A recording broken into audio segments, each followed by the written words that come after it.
Hey guys, Dark Ability here with yet another PD2 Season 8 Closed Beta Special. The Poison Strike Necromancer combines a combination of high offensive and defensive capabilities to be able to effectively do its job. Very briefly go over, of course, our gear. You can see it's a very defensive approach. We don't want that Holy Freeze and that Freeze to make sure the enemies don't hit us as much as possible, because Necromancers have terrible frames and bad survivability. You're also going to want to get high block rate along with max block, taking advantage of the Martyrdom's block rate and increased chance of blocking. Also going to want to get a decent amount of faster cast rate, either 48 or 75 FCR, and you're going to want to hit probably ideally like the 58 attack speed at breakpoint as well, but we can't reach it without corruptions in this case. But you can't have corruptions on beta, which is fine, but you can always make these build even stronger. We do also want to make sure we have a decent amount of negative enemy poison res though, poison damage, and everything else of course to make this build feel smooth. FCR will help make this build feel smooth with blood warp as well. You're going to have P and B GCs, and you're going to have res because this build struggles to get res on its gear. Plague has definitely got a lot of good things as well. Keeps that amp off of you. Very important. It's got FCR itself. Even got that freeze target.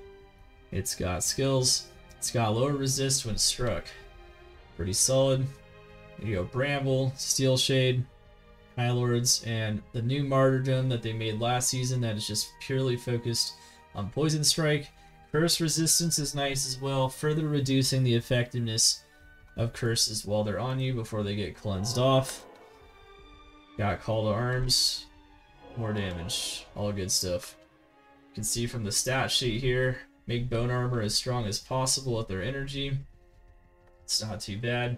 You are missing some res though, but you can pretty easily get that, like I said, with corruptions or otherwise. You get a lot of different res. Do have 48 cast rate, which isn't too bad. We made a max out Desecrate, Poison Strike, and Bone Armor. You're also going to want to get as low cooldown of Blood Warp as possible for getting in and out of situations. And you're going to want to max Survive because Desecrate is the only synergy for it, and you already have to max it out for Poison Strike anyway. So you may as well be on top of that. You also get a pretty decent ranged attack with that as well, but not important. So those will be your meat shields. You can jump into stuff. It's pretty effective. So let's go demo him out here. Show what he's capable of doing.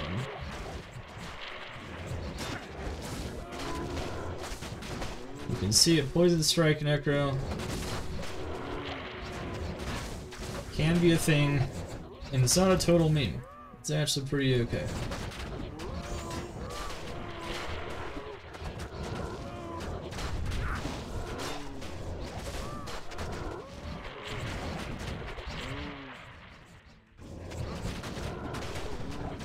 This ability, by the way, was recently buffed. It's had its synergies buffed, so it's even stronger. Using the Venom Rune Word, you could even use Poison Strike on other characters that are not Necromancers, but this is the Necromancer version. Which is arguably probably one of the strongest. However, you could also make a Zeal Assassin that also takes advantage of Venom and Poison Strike. That also crushes as well. Something I might also highlight here.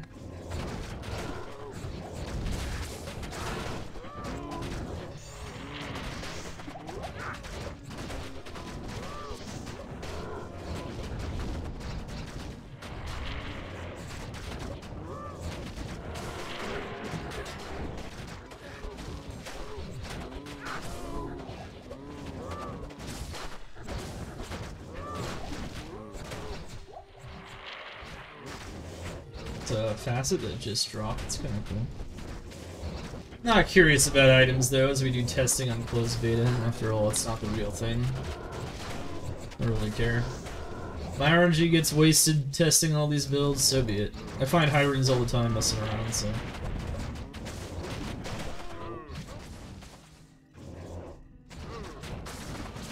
You can see though, very strong build. Its major weakness, I would say, is that it doesn't have like insane amounts of AoE.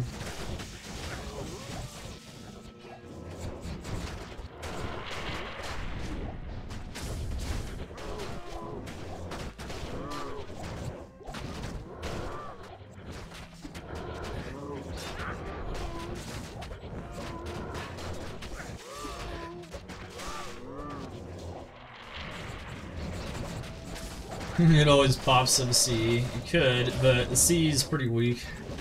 C is not very strong in this game, so like, without synergies and whatnot.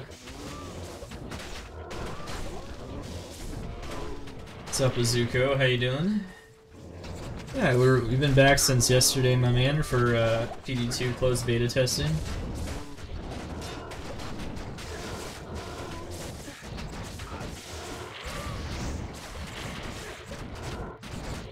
Look at that. See? Easy mode. It's pretty convincing, right? But, you know, we also have to test it in some different maps as well. I think I'll also do it in Throne of Insanity. Decrepified really makes his build bad, so River, even though it has no poison immunes, might be tempting. But I think, like, if you really wanted to pound some high experience maps on this character, you'll probably want to make use of some other stuff as well. Okay.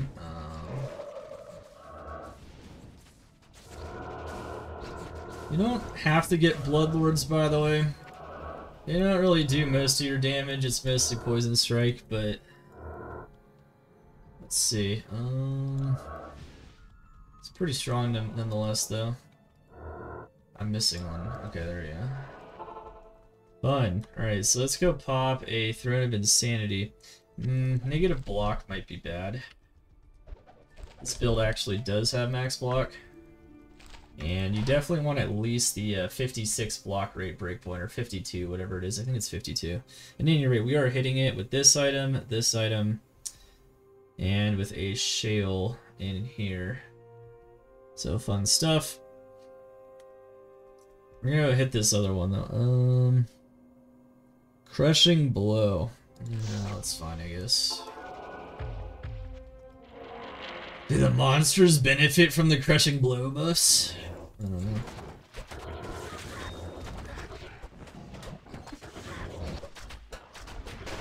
So as you can see, whenever I get hit, I have some pretty terrible frames, and that's even with like some pretty good ones. But note here, there's no reason why you have to use Poison Nova. In a lot of ways, Poison Strike is actually easier to make tankier because of Martyrdom as well. But I don't know. Also, Plague is like comes with it.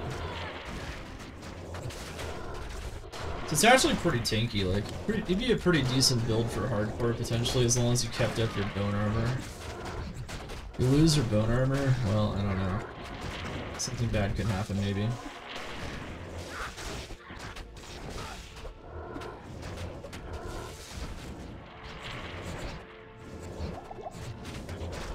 I think it's a pretty solid build.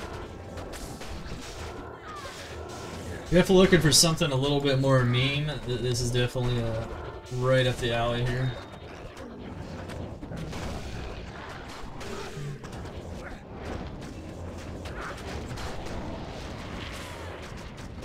I forgot my, oops. Forgot my Heart of the Wolverine. I often forget I have that on non-druids. I have Wisp Projector, because why not? Plus skill.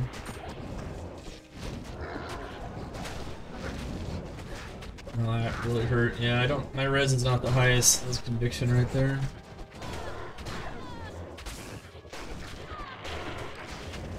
So yeah, you can totally make Poison Strike viable, and this is how to do it. Hopefully you guys enjoyed the Poison Strike Necromancer demo for Season 8 post-buff. It's pretty solid stuff. You can actually now sacrifice damage for survivability enough to make it viable, because the damage is buffed inherently. There's always been a problem with this build. Yikes. And just remember that, you know, you can also have super healing potions and mana pots, so you don't have to worry about this. I'm always lazy on beta testing, so I just use full tubes only, which drains them very fast instead of just having pots running. Also, keep in mind that my res is not very high, and there's actually ways to get more DR as well, and there's plenty of corruptions you can have. See, this 2 sockets here is a puzzle box, it's not even a corruption. We're missing, like, corruptions on almost every item except for Martyrdom, which technically has a 3-socket corruption.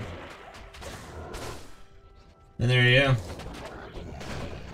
You can make it a lot stronger, you can get better attack speed, you can get even better cast speed as well for blood work.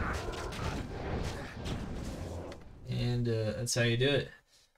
Hope to see you guys all in Season 8. Let's smash it!